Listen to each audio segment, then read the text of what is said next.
Thank you so much for the opportunity.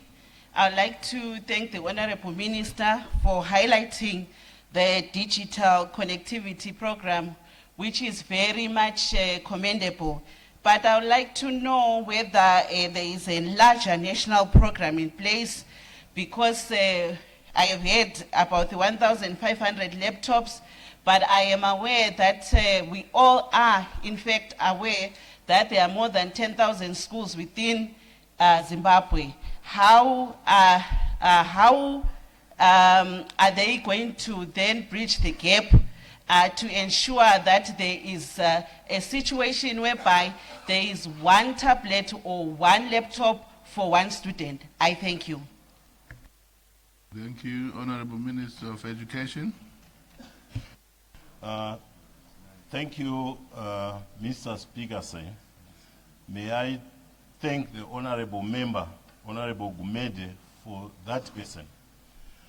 The government of Zimbabwe is embarked on a very ambitious program which we named One Laptop, One Student project, or One Student, One Tablet.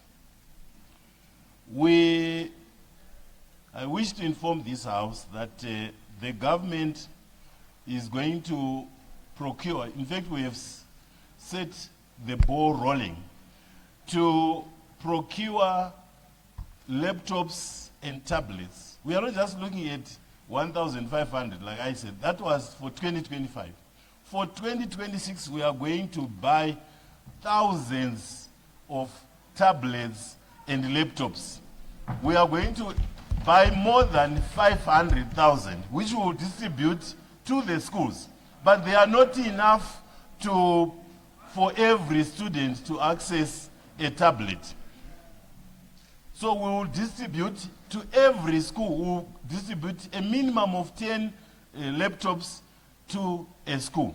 But towards the end of this year, we are going to request parents, guardians to buy laptops and tablets for their children, so that eventually we have one tablet, one student policy will be achieved. I thank you.